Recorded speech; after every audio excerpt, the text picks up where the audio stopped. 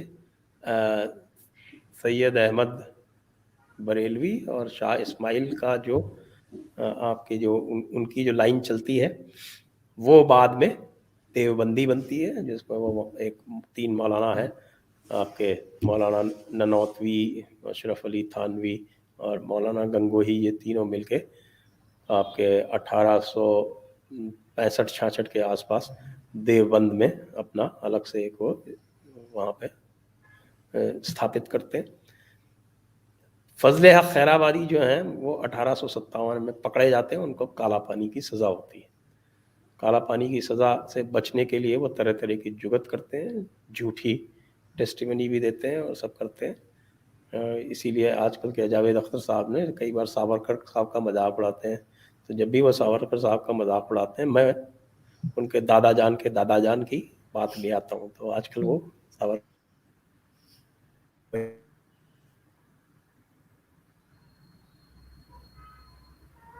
بلکہ سب سے پہلے تو ایک جنرل کی تھی انگریزوں نے.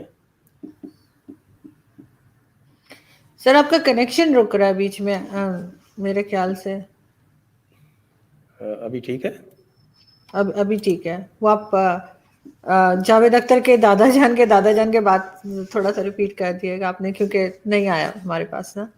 اچھا تو جاوید اختر صاحب کے دادا جان تھے فضل حق خیرآبادی صاحب, جنہوں نے 13 اور جو علماء تھے ان کے ساتھ میں مل کے شاہ اسماعیل اور سید احمد بریلوی کے خلاف فتوے جاری کیے, اور اسی کے بعد ان کا اسکزم ہوا. وہاں سے ان کی لائن الگ الگ ہو جاتی ہے. تو یہ فضل حق خیرآبادی جو تھے یہ 1857 میں انہوں نے جہاد کا کال دیا. اس کے بعد پھر انگریزوں نے ان کو پکڑا, اب پکڑ کے ان کو کالا پانی بھیجا. اس کو بچنے کے لیے انہیں بہت سارے جھوٹ بولے لیکن وہ چلے نہیں, اور پھر یہ کالا پانی گئے. وہاں کچھ دنوں بعد ان کا انتقال ہو گیا. جاوید اختر صاحب جو ہیں وہ ان کو جب یہ یاد دلایا جاتا ہے تو بہت ناراض ہو جاتے ہیں, لیکن وہ جب بھی ویر ساورکر کی بات کرتے ہیں کہ ویر ساورکر نے آپ کے پٹیشنز ڈالی تو کہ تمہارے دادا جان نے کیا کیا تھا یہ تو بتاؤ. انہوں نے تو صاف جھوٹ بولا تھا, وہ تو جھوٹ بولا تھا کہ میں تو تھا ہی نہیں. یہ جو فضل حق کی بات ہو رہی ہے وہ کوئی دوسرا ہے, میں نہیں ہوں. تو وہ تو خیر جھوٹ چلا نہیں. تو یہ جو فضل حق خیرآبادی کی جو لائن چلتی ہے یہ بعد میں جا کے آپ کے 1904 میں یا 5 میں یہ ہمارے جو بریلوی جو سیکٹ ہے وہ اس میں تبدیل ہوتی ہے. اور ادھر سے جو سید احمد بریلوی اور شاہ اسماعیل والی جو لائن چلتی ہے وہ 1866-67 میں جا کے وہ 3 بڑے مولانا ہوتے ہیں, مولانا گنگوہی اور مولانا ننوتوی اور آپ کے تھانوی, یہ تینوں مل کے دیوبند جو ایک جگہ ہے سہارنپور ڈسٹرکٹ ہے یو پی میں اس وقت, وہاں پر یہ اپنی وہ سیمنری بناتے ہیں جو دیوبند کے نام سے چل رہی ہے. اور ان میں جو جھگڑے ہیں وہ میں نے بھی بتا دیا آپ کے کہ تقویٰ اور ایمان کا کیا ہے. کہ دیوبند تو کہتے ہیں کہ صاحب کی یہ انسان کامل ہے آپ کے جو رسول ہیں, اور آپ کے جو بریلوی ہیں وہ کہتے ہیں کہ نہیں صاحب کہ یہ نور اللہ ہے, یہ اللہ کا نور ہے, اور ان کو حاضر ناظر ہیں, یعنی یوبیکوٹس ہیں, سب جگہ پائے جاتے ہیں, اور ان کو علم غائب ہے, یعنی ان کو سب کچھ پتہ ہے آگے کا پیچھے کا. تو یہ چیزیں دیوبند والے ایکسیپٹ نہیں کرتے ہیں. اس کو لے کے ان کے جھگڑے ہوتے ہیں. تو آپ دیکھتے ہیں کہ جو ان کو جو بلاسفمی کا پاگل پن ہے آپ کے بریلویوں کو, وہ اس وجہ سے ہے. صحیح. یہ محمد صاحب کو بالکل ایک ڈیوائن بینگ مانتے ہیں, لیکن سر اس کا پاگل پن دیوبندیوں میں اتنا نہیں ہے, وہ اس کو ایز اے پولیٹیکل ٹول استعمال کرتے ہیں, لیکن یہ تو واقعی پاگل پن کی حد تک چلے جاتے ہیں. صحیح. اور بالکل انہوں نے خیر بلاسفیمی لا جو بنا رکھا ہے اس میں کئی لوگوں کو انہوں نے غلط ایلیگیشنز لگا کے بھی جیلوں میں ڈالا ہوا ہے, سالوں سے وہ اس کے اندر بند ہیں. اور اس میں ایک ٹیچر بھی ہیں ملتان کے لیکچرار جو ہیں جنید حفیظ، ان کو بھی 8-9 سال ہو گئے بیچارے کو کہ وہ ان کو جیل میں بند کر رکھا ہے. لیکن سر ایک چیز، یہ جو ٹی ایل پی اور ٹی ٹی پی کی طرف اگر ہم آئیں تو یہ ہمیں کیا نظر آتا ہے کہ کیا فیوچر ہے اور کس طرح سے گورنمنٹ ڈیل کر رہی ہے؟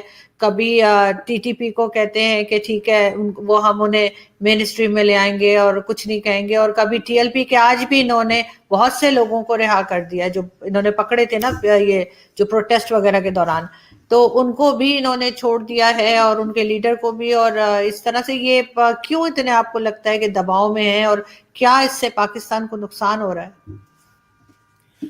دیکھیے یہ تو سیدھی سی بات ہے کہ آپ نے، یہ تو وہ والی بات ہوئی کہ آپ نے اس کو جن کو بوتل سے چھوڑ دیا. تو آپ اگر شیر کی سواری کر رہے ہیں تو وہ رسک تو آپ کو لینا ہی پڑے گا. آپ نے جب اسلام کے شیر کی سواری کی تو وہ رسک تو آپ کو لینا پڑے گا نا. اب اس میں دقت یہ آ گئی کہ اب آپ کون سی شریعت مانیں گے؟ دیوبندی والوں کی مانیں گے یا آپ بریلوی والوں کی مانیں گے؟ اب احمد رضا بریلوی کے جو کافروں کا جو انہوں نے کیٹیگرائزیشن کیا ہے اس میں سب سے اوپر آپ جانتے کون آتے ہیں؟ نمبر 1 پہ دیوبندی آتے ہیں. صحیح. اور اس کے بعد پھر احمدی آتے ہیں، پھر شیعہ آتے ہیں، پھر چوتھے نمبر پہ ہندوؤں کا نمبر آتا ہے.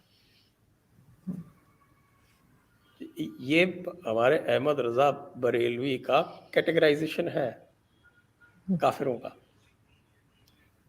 اور دیوبندی جو ہے وہ بریلویوں کو کافر مانتے ہیں. تو ایک وہ آیا تھا نا، ایک اسکٹ تھا، وہ کسی نے، آپ کے کون تھے صاحب جنہوں نے وہ بڑی فیمس سی ایک ایڈریس ہے دی کافر فیکٹری، کافی وائرل ہے وہ. اچھا. وہ دو کافر فیکٹری، اس میں دیوبندی اس کو کافر، بریلوی کو کافر کہتے ہیں، بریلوی دیوبندی کو کافر کہتے ہیں، دونوں مل کے شیعہ کو کافر کہتے ہیں، تینوں مل کے احمدی کو کافر کہتے ہیں، پھر چاروں مل کے جو ہے وہ ہندوؤں کو اور کرسچنس کو کافر کہتے ہیں. تو یہ جو کیٹیگرائزیشن ہے، اب یہ ایک طرح کا، دیکھیے آپ جب اس میں چلے جاتے ہیں ریلیجیوسٹی میں، تو ریلیجیوسٹی خاص طور سے جو ایبراہمک ریلیجیوسٹی ہے، وہ میں نے ایک بار آپ کو ایکسپلین بھی کیا تھا کہ وہ سناتن دھرم کی طرح نہیں ہے. مطلب سناتن دھرم بیسکلی جو پورا کا پورا ایم ہے اس کا، that is the discovery of the self. اور یہاں پر تو سب کو جنت چاہیے، حوریں چاہیے، اور بہت ساری چیزیں جو یہاں پر حرام ہیں وہ وہاں ان کو چاہیے جنت کے اندر. اور تو یہ سب پھر یہاں آپ کے لیے کوئی بھی ریشنلٹی کا کوئی استھان نہیں ہے. جو بھی کتاب میں لکھا ہے، یا بلکہ تقلید کا سدھانت آپ کے لاگو ہے. آپ تقلید جانتی ہیں؟ آپ نہیں سر، تقلید کس کو کہتے ہیں مجھے نہیں پتا. تقلید کہتے ہیں عقل کے استعمال پر پابندی کو. اچھا صحیح، وہ تو سر ہے، وہ تو آئی ایگری.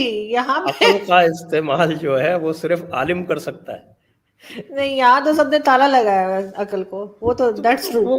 وہ تو آپ کی جو حنفی فقہ ہے اس کا ایک بیسک پرنسپل ہے کہ آپ جو ہے وہ جو بھی ریلیجن کا میٹر ہے.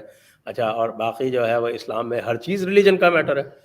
میرے خیال سے شاید ہی کوئی ایسی چیز ہو جو ریلیجن کا میٹر نہیں ہو.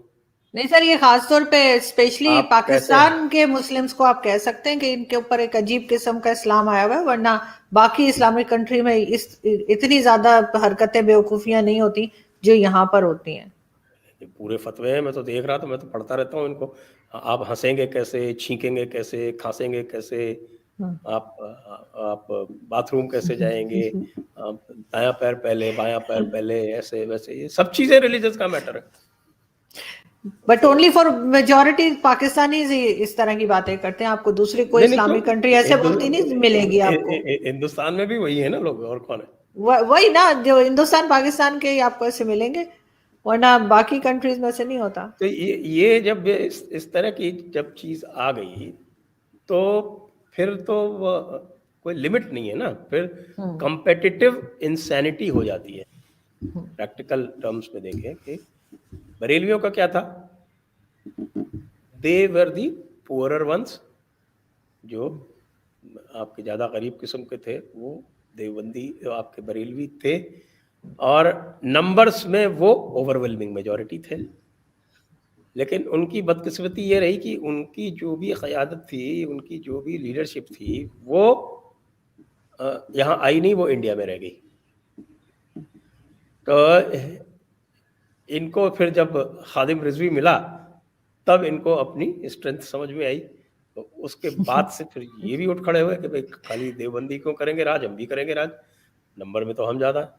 ابھی سر جو ٹی ایل پی کے ایگریمنٹ سامنے نہیں آ رہی تھی نا, تو اس کے لیے لوگ کہہ رہے تھے کہ وہ خادم رضوی کی زبان میں لکھا ہوا ہے اس لیے نہیں دکھا رہے, کہ جس طرح سے وہ بات جس طرح سے خادم رضوی بات کیا کرتے تھے, کہتے اسی زبان میں لکھا ہوا ہے اس لیے دکھا نہیں رہی ہے گورنمنٹ کہ آخر لکھا کیا اس کے اندر.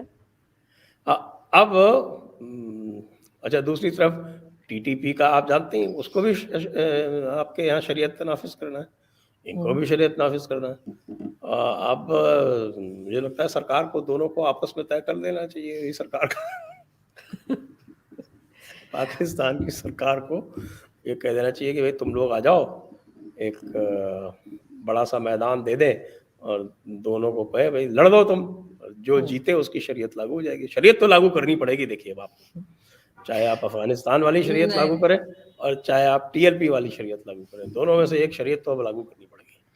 نہیں سر, ایسا نہ کہیں. ہم تو چاہ رہے ہیں کہ پاکستان کوئی پروگریسو کنٹری بنے. ہم یو اے ای کے ایگزامپلز دے کے ہمارے گلے سوکھ گئے کہ یو اے ای جیسے بن جائے, لیکن یہ کہ یہاں پہ کسی کو سمجھ ہی نہیں آ رہی. مگر سر پھر بھی اب آپ کا آئیڈیل نہیں ہے نا یو اے ای, اب تو آپ کا آئیڈیل ٹرکی ہے.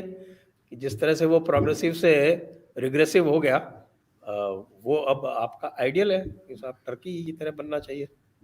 اور تو اس لیے لیکن سر ہم ٹرکی کی طرح نہیں بنے, ٹرکی ہماری طرح بن گیا اور وہ ایف اے ٹی ایف میں پہنچ گیا ہمارے پیچھے پیچھے. تو وہ اس نے غلط ہمیں وجہ سے ہم ویسے ہوتے ہیں, وہ ہمارے جیسا ہو گیا. تو وہ ہمارے وہ کہتے ہیں نا خربوزے کو دیکھ کے خربوزہ رکھے, تو وہ کچھ اس طرح کے حال ہو گیا. لیکن سر پھر بھی یو اے ای وغیرہ تو سب جو ہے وہ تو کفر کر رہے ہیں, ان کو تو آپ کیسے اب آئیڈیل بنا سکتے ہیں. لیکن سر لاسٹ میں یہی پوچھوں گی سر کہ کوئی آگے کوئی آپ کو نظر آ رہا ہے, کوئی ہوپ ہے, چاہے وہ ہندوستان کے مسلمز ہوں, چاہے پاکستان کے ہوں, چاہے یہ ٹی ایل پی ہو, یہ کیونکہ ان لوگوں کو تو اس طرح کے لوگوں کو تو ہندوستان میں بھی بڑا اپریشیٹ کیا جاتا ہے. طالبان کی گورنمنٹ آنے میں تو وہاں بھی بڑا جشن منایا گیا تھا ہندوستان میں. یہاں کے تو جو ہے وہ میں نے کہا نا کئی بار کہ Pakistan is not a territory, Pakistan is an idea. وہ ایک سیپریٹسٹ آئیڈیا ہے. اور وہ میں کئی بار کہتا ہوں کہ صاحب کہ وہ تو حضور کی سنت سے ہی اگر لوگ ٹریس کر لیتے ہیں اس کو کہ وہیں سے ہی ہے. تو جب وہ ایک آئیڈیا ہے اور بڑا پاورفل آئیڈیا ہے تو پھر وہ وہاں بھی لاگو ہوتا ہے. آپ دیکھیے نا کشمیر میں کس طرح سے انہوں نے برتاؤ کیا, اور آج بھی انجرڈ انوسنس دکھاتے ہیں, اور سارے کے سارے لوگ وہ وہی ہیں جنہوں نے وہاں سے ہندوؤں کو بھگایا. آپ یہ دیکھیے کہ ایک میجورٹی ہندو کنٹری میں بھی ایک پاکٹ مل گئی جہاں پہ وہ میجورٹی میں تھے, وہاں سے انہوں نے جو وہاں کی لوکل مائنورٹی تھی اس کو باہر کر دیا. تو Pakistan is an idea, idea کہ صاحب ہم دین جو ہے وہ اور کسی کے ساتھ نہیں رہ سکتا, وہ کسی کو اپنے میں شریک نہیں کر سکتا. پرابلم یہ ہے کہ سر مائنورٹیز کے ساتھ جو پاکستان میں ہوتا ہے وہ اسی تھاٹ سے تو آتا ہے, اور کہاں سے آتا ہے. لیکن سر پرابلم تو یہ ہے کہ آپس میں بھی نہیں رہ سکتے نا. 2 یا 3% مائنورٹی کس کو کیا خطرہ دے رہی؟ نہیں دیٹس ٹرو, یہ صحیح ہے, لیکن سر ان کا پرابلم یہ کہ آپس میں بھی نہیں رہ پاتے نا. وہی جیسے یہ دیوبندی ہے, یہ شیعہ ہے, وہ سنی ہے, وہ احمدی ہے, یہ کر کے آپس میں بھی تو نہیں رہتے.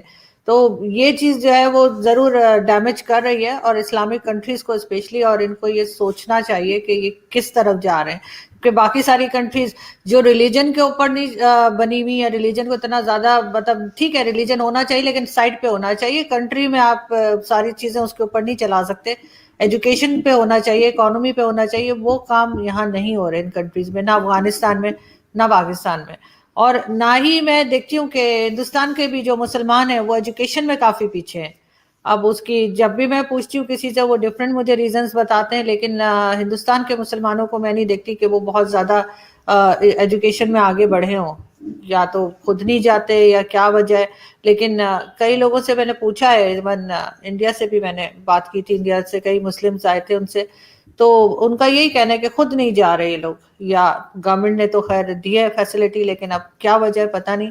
تھینک یو سو مچ سر کہ آپ نے آج جوائن کیا، بہت اچھا لگا آپ سے بات کر کے، اور آپ کی بک اس ویک میں کمپلیٹ کر لوں گی۔ میرے ایک دوست اتنا لینا چاہ رہے تھے بک، وہ ویسے بہت ریڈنگ کے شوقین ہے، لیکن میں نے کہا نہیں نہیں یہ بک نہیں مل سکتی، باقی جو مرضی لے جائیں، تو وہ میری کلیکشن میں سے ایک دو بکس لے گئے، لیکن آپ کی بک میں نے بچا لی ان سے، لیکن خیر وہ پکچرز بنا لی انہوں نے اس کی کچھ چیپٹرز کی کہ پڑھنے کے لیے، لیکن یہ کہ بہت انٹرسٹنگ بک ہے، اور اچھی بات یہ ہے کہ آسان اس میں لکھا ہوا ہے کہ ہر کوئی انڈرسٹینڈ کر سکتا ہے، ہر کوئی تو اسکالر نہیں ہوتا نا کہ اس کی اتنی ڈیفیکلٹ چیزیں سمجھ پائے، لیکن یہ کہ آپ کی جو بک ہے وہ بہت ایزی ہے to understand. Thank you so much sir again کہ آپ نے آج جوائن کیا، بہت تھینک شکریہ۔ You very much, thank you thank you, thank you, آپ کو بھی اور آپ کے ویورز کو بھی، thank you so much. Thank you sir, thank you sir.